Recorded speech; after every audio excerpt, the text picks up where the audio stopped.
ভদ্র থাকা দিন শেষ, ট্রাম্পের এমন হুমকিকে ছাড় দিল না ইরান। কড়া ভাষায় জানালো ঠিক করা আছে হামলার নতুন নিশানা। যুদ্ধ কি হবেই? মাত্র 24 ঘন্টা সময় আছে ট্রাম্পের হাতে। এরপরই সিদ্ধান্ত হবে ইরান যুদ্ধ চলবে কিনা। কোন মার্কিন আইন ভাঙতে পারে ইরান জয়ের স্বপ্ন? মৃত্যু সনদ নেই, তাই কবর থেকে বোনের কঙ্কাল তুলে নিয়ে ব্যাংকের ভাই। কেন এত অমানবিক ব্যাংক? করা নিয়ম নাকি গাফিলতি এর জন্য দায়ী? ভদ্র সাজার দিন শেষ।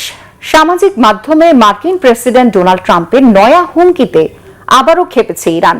পাল্টা হুঁশিয়ারি দিয়ে জানিয়ে রেখেছে যুদ্ধবিরতির মধ্যে হামলার নতুন নতুন নিশানা ঠিক করেছে ইরান। শত্রুকে মোকাবেলায় পুরোদমে প্রস্তুত থাকার কড়া বার্তা দিয়েছে ইরানের সেনাবাহিনী। গেল 72 ঘন্টার মধ্যে হরমুজে মার্কিন অবরোধ ভেঙেছে ইরানের 52টি জাহাজ। দ্বিতীয় দফা বৈঠকে বসা নিয়ে অনিশ্চয়তার মধ্যে পাল্টাপাল্টি হুমকি চলতে থাকায় আবারও যুদ্ধের আতঙ্ক বাড়ছে। ঘুরিয়ে আসা আমেরিকা কি প্রস্তুত আবারও যুদ্ধের জন্য? যুক্তরাষ্ট্র সফরে যাওয়া ব্রিটিশ রাজা তৃতীয় চার্লসও চান ইরান যেন পরমাণু শক্তিধর না হয়, এমন দাবি করেছেন যুক্তরাষ্ট্রের প্রেসিডেন্ট ডোনাল্ড ট্রাম্প। মার্কিন কংগ্রেসে দেওয়া ভাষণে চার্লস বলেছেন, যুক্তরাজ্য ও যুক্তরাষ্ট্রের অংশীদারিত্ব আগের যে কোনো সময়ের তুলনায় এখন বেশি গুরুত্বপূর্ণ। অবশ্য একাধিক আয়োজনে অংশ নেয়া চার্লস ইউক্রেন নিয়ে কথা বললেও পরমাণু কর্মসূচি আর ইরান প্রসঙ্গে কোনো মন্তব্য করেননি। এমন পরিস্থিতিতে সামাজিক মাধ্যম ট্রুথ সোশ্যালে বিস্ফোরক মন্তব্য আর ছবিতে নতুন করে উত্তেজনা ছড়িয়ে দিয়েছেন মার্কিন প্রেসিডেন্ট ট্রাম্প। সেখানে যা লিখেছেন তার বাংলা অর্থকলের দাঁড়ায় ভদ্র সাজার দিন শেষ। সাথে জুড়ে দেয়া ছবিতে বিস্ফোরণের দৃশ্য পেছনে রেখে অস্ত্র হাতে নিজেকে উপস্থাপন করেছেন ট্রাম্প। ইরানকে সতর্ক করে বলেছেন দ্রুত বুদ্ধিমান হতে হবে। দ্বিতীয় পর্বের শান্তি আলোচনায় বসা নিয়ে অনিশ্চয়তার মধ্যেই এমন ইঙ্গিত দিলেন ট্রাম্প। ইরানও যে যুদ্ধবিরতির সুযোগে পুরোদমে সমর প্রস্তুতি নিয়ে রেখেছে হুমকির আদলে তা জানিয়ে দিয়েছে ইরানের সশস্ত্র বাহিনী। আবার হামলার দুঃসাহস দেখালে যুক্তরাষ্ট্র আর ইসরায়েলকে শক্ত জবাব দেওয়ার প্রস্তুতি আছে বলে সতর্ক করেছেন ইরানের সেনা মুখপাত্র মোহাম্মদ আকরামিনিয়া। যুদ্ধ এখনো শেষ হয়নি দাবি করে বলেছেন, যুক্তরাষ্ট্র এখন আর হুকুম দেওয়ার অবস্থায় নেই। টানটানি উত্তেজনার মধ্যে ইরানের আরও 35 ব্যক্তি ও প্রতিষ্ঠানের বিরুদ্ধে নিষেধাজ্ঞা দিয়েছে যুক্তরাষ্ট্র। মার্কিন অর্থমন্ত্রী স্কট বেসেন্ট বলেছেন, নিষেধাজ্ঞার আওতাভুক্ত ব্যক্তি ও প্রতিষ্ঠানের মাধ্যমে কয়েক হাজার কোটি ডলারের তহবিল স্থানান্তর করা হয়েছে, যা ইরানের সন্ত্রাসী কর্মকাণ্ডকে সহায়তা দিয়েছে। ট্রুথ সোশ্যালে আরেক পোস্টে প্রেসিডেন্ট ট্রাম্প দাবি করেছেন, ইরানের বন্দর আর হরমুজ ঘিরে নৌ অবরোধ প্রত্যাহারের অনুরোধ করেছে তেহরান। তিনি বলেছেন, ইরান স্বীকার করেছে তাদের রাষ্ট্রীয় কাঠামো ভেঙে পড়ার অবস্থায়। এই অবরোধ আরও দীর্ঘায়িত হওয়ার ইঙ্গিত দিয়ে প্রস্তুতি নেওয়ার নির্দেশও দিয়েছেন president Trump. The Wall Street journal এমন খবর দেওয়ার নেতিবাচক প্রভাব পড়েছে জ্বালানি তেলের আন্তর্জাতিক বাজারে। এতে বুধবার সকালে ব্রেন্ট ক্রুডের দাম বেড়ে ব্যারেল প্রতি দাঁড়িয়েছে $112.37, আর ওয়েস্ট টেক্সাস ইন্টারমিডিয়েটের তেল ব্যারেল প্রতি বিক্রি হয়েছে $100.44। তেলের ট্যাঙ্কার MT স্ট্রিম জব্দ করার ভিডিও প্রকাশ করেছে মার্কিন বাহিনীর সেন্ট্রাল কমান্ড সেন্টকম। জাহাজটিকে সর্বশেষ মালাক্কা প্রণালীতে দেখা গেছে। এক্স হ্যান্ডেলে সেন্টকমের দাবি, ইরান ঘিরে মার্কিন অবরোধের সুফল মিলছে। বলা হচ্ছে, অবরোধ কার্যকরের শুরুতে ইরানের চাবাহার বন্দরে 5টি জাহাজ নোঙর করা থাকলেও এই সংখ্যা এখন 20-এর বেশি। যদিও ভিন্ন তথ্য দিচ্ছে কৃত্রিম উপগ্রহ বা স্যাটেলাইটের ছবি। 28 এপ্রিলের ছবিতে চাবাহার বন্দরের কাছে অন্তত 8টি বড় তেলের ট্যাঙ্কার ও বেশ কিছু ছোট জাহাজের আনাগোনা ধরা পড়েছে, যা দেখে বোঝা যায় ইরান এখনো তেল উত্তোলন ও জাহাজে বোঝাই করা থামায়নি। যুক্তরাষ্ট্রের বিরুদ্ধে জলদস্যুতার অভিযোগ তুলে জাতিসংঘ মহাসচিব আর নিরাপত্তা পরিষদের সভাপতিকে চিঠি দিয়েছে ইরান, যেখানে দুটি বাণিজ্যিক জাহাজ জব্দের তথ্যপাত্র সংযুক্ত করেছে তেহরান। এছাড়া যুক্তরাষ্ট্রের নৌ অবরোধের তীব্র নিন্দা জানিয়ে নিরাপত্তা পরিষদে বক্তব্য দিয়েছেন জাতিসংঘে ইরানের রাষ্ট্রদূত আমির সাইদ ইরাভানি। এদিকতম ইমাম খামেনি ইন্টারন্যাশনাল এয়ারপোর্টের কার্যক্রম স্বাভাবিক হয়েছে। 57 দিন পর পুরোদমে শুরু হলো এর কার্যক্রম। যুদ্ধ শুরুর আগে প্রতিদিন শতাধিক ফ্লাইট ওঠানামা করলেও বর্তমানে তা নেমে এসেছে 10%। যাত্রীদের আনাগোনা ধীরে ধীরে বাড়লেও দূর হয়নি গুরুতর নিরাপত্তার শঙ্কা। সময় আছে মাত্র 24 ঘন্টা বা একদিনের মতো। এরপরই সিদ্ধান্ত হবে মার্কিন প্রেসিডেন্ট ডোনাল্ড ট্রাম্প যুদ্ধ চালিয়ে যেতে পারবেন কিনা।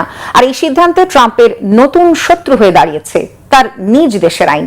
আসছে 1 মে কংগ্রেসের অনুমোদন না পেলে থমকে যেতে পারে ট্রাম্পের সামরিক পরিকল্পনা। মার্কিন আইন বলছে কংগ্রেসের অনুমতি ছাড়া বিশেষ ক্ষমতায় 60 দিনের বেশি যুদ্ধ চালাতে পারে না কোনো প্রেসিডেন্ট। তীব্র বিরোধিতা আর আকাশচুম্বী খরচের তোয়াক্কা না করে নিজের ইমেজ বাঁচাতে আইন ভাঙার ঝুঁকি নেবেন কি ট্রাম্প, নাকি চোরা পথে আইন এড়িয়ে তিনি চালিয়ে যাবেন এই ব্যয়বহুল যুদ্ধ? ইরান ইস্যুতে নতুন বিপদে পড়তে যাচ্ছেন মার্কিন প্রেসিডেন্ট ডোনাল্ড ট্রাম্প। কারণ আগামী মে মাসের 1 তারিখের মধ্যে তাকে প্রমাণ করতে হবে ইরানের বিরুদ্ধে এই যুদ্ধ চালিয়ে যাওয়ার বৈধ অধিকার ট্রাম্পের আছে। আমেরিকার 1973 সালের ওয়ার পাওয়ার অ্যাক্ট অনুযায়ী কংগ্রেসের অনুমতি ছাড়া কোনো প্রেসিডেন্ট 60 দিন বা 2 মাসের বেশি যুদ্ধ চালিয়ে যেতে পারেন না। তেহরান ও ওয়াশিংটনের মধ্যে ভঙ্গুর যুদ্ধবিরতি চালু থাকলেও অনেকটাই স্থবির হয়ে গেছে স্থায়ী চুক্তির প্রচেষ্টা। যুদ্ধের ময়দানে জেতা তো দূরের কথা, ট্রাম্প পড়তে যাচ্ছেন মার্কিন আইনের ফাঁদে। সেক্ষেত্রে কংগ্রেস ও হোয়াইট হাউসের অভ্যন্তরীণ দ্বন্দ্ব কিভাবে সামাল দেবেন তিনি? নিজের মুখ রক্ষায় শেষ পর্যন্ত কি আইন ভেঙেই ইরানে যুদ্ধ চালিয়ে যাবেন ট্রাম্প? উপসাগরীয় অঞ্চলে ইরানের বিরুদ্ধে নতুন করে ব্যয়বহুল দ্বন্দ্বে জড়াতে ভয় পাচ্ছে যুক্তরাষ্ট্র, এমনটাই ধারণা অনেক বিশ্লেষকের। শান্তি চুক্তি নিয়ে অনিশ্চয়তার মধ্যে ট্রাম্পের সবচেয়ে বড় বাধা কংগ্রেসের বেঁধে দেওয়া আইনি সময়সীমা। ওয়ার পাওয়ার্স রেজুলেশন নামের আইনটি তৈরি করা হয় মূলত প্রেসিডেন্টের একক ক্ষমতা নিয়ন্ত্রণের জন্য। নিয়ম অনুসারে যে কোনো যুদ্ধ শুরুর 48 ঘন্টার মধ্যে সেটা কংগ্রেসকে জানাতে হবে। 60 দিন পর কংগ্রেস সবুজ সংকেত না দিলে পিছু হটতে হবে মার্কিন বাহিনীকে। অবশ্য যুক্তরাষ্ট্রের নিরাপত্তার জন্য অত্যন্ত জরুরি লিখিতভাবে এটা জানিয়ে 30 দিন বাড়তি সময় পেতে পারেন ট্রাম্প। কিন্তু চলমান পরিস্থিতিতে কংগ্রেসের পূর্ণ সমর্থন পাওয়া ট্রাম্পের জন্য পাহাড় টপকানোর মতোই কঠিন হবে। বটেই, এমনকি ট্রাম্পের নিজ দলের অনেক রিপাবলিকান নেতাও যুদ্ধের খরচ এবং এর ভবিষ্যৎ নিয়ে চিন্তিত। তারা মনে করেন আমেরিকান জনগণের টাকায় বছরের পর বছর সংঘাত চালানো সম্ভব নয়। বিরোধী পক্ষ বরাবরই দাবি করে আসছে ট্রাম্প প্রশাসন বিলিয়ন বিলিয়ন ডলার খরচ করলেও সঠিক হিসাব বা তদারকির ধার ধারছে না।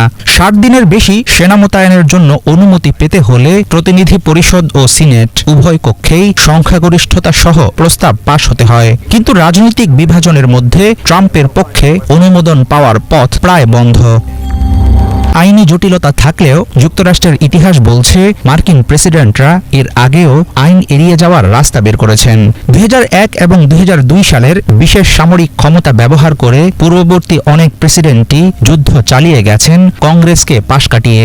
বারাক ওবামা থেকে শুরু করে খোদ ট্রাম্প নিজেও ইতিপূর্বে এই ক্ষমতার অপব্যবহার করে ড্রোন হামলা বা গুপ্ত হত্যার মতো ঘটনা ঘটিয়েছেন। এবারও প্রেসিডেন্ট ট্রাম্প হয়তো যুক্তি দেবেন ইরানের সংঘাত সরাসরি যুদ্ধ নয়, বরং আমেরিকার স্বার্থ রক্ষার একটি প্রচেষ্টা। পরবর্তী প্রেসিডেন্ট নির্বাচন হবে 2028 সালে। বিশ্লেষকদের মতে সেই নির্বাচন সামনে রেখে রাজনৈতিক জুয়া খেলছেন ট্রাম্প। যদিও মার্কিন সংবিধানের সর্বশেষ সংশোধনী অনুসারে কোনো ব্যক্তি 2 মেয়াদের বেশি প্রেসিডেন্ট হতে পারেন না। সেক্ষেত্রে আগামী নির্বাচনে ট্রাম্পের প্রার্থী হওয়ার পথ আপাতত খোলা নেই। তবে ইরান যুদ্ধ থেকে ভালো কোনো চুক্তি আদায় না করে পিছু হটলে বিষয়টি ট্রাম্পের জন্য হবে বড় পরাজয়। ফলে আইনের ফাঁকফোকর ব্যবহার করে কংগ্রেসকে এড়িয়ে ট্রাম্প হয়তো মরিয়া চেষ্টা করবেন ইরানের বিরুদ্ধে সামরিক অবস্থান ধরে রাখতে। বিশ্বের সবচেয়ে দামি পাসপোর্টগুলোর মধ্যে অন্যতম প্রভাবশালী পাসপোর্ট যুক্তরাষ্ট্রের। দেশটির অন্যতম গর্বের ও পরিচয়ের গুরুত্বপূর্ণ দলিলও এটি।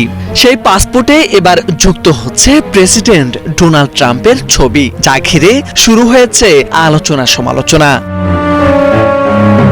যুক্তরাষ্ট্রের 250তম প্রতিষ্ঠা বার্ষিকী উপলক্ষে আগামী জুলাই মাসে বিশেষ নকশার সীমিত সংখ্যক পাসপোর্ট ইস্যুর ঘোষণা দেওয়া হয়েছে। এই পাসপোর্টে যুক্ত করা হয়েছে প্রেসিডেন্ট ডোনাল্ড ট্রাম্পের ছবি। হোয়াইট হাউস ও পররাষ্ট্র দপ্তর প্রকাশিত নকশায় দেখা যায় পাসপোর্টের পাতায় ট্রাম্পের ছবির সামনে যুক্তরাষ্ট্রের জাতীয় পতাকা এবং পেছনে স্বাধীনতার ঘোষণাপত্রের দৃশ্য রাখা হয়েছে। সোনালী রঙে যুক্ত করা হয়েছে তার স্বাক্ষরও।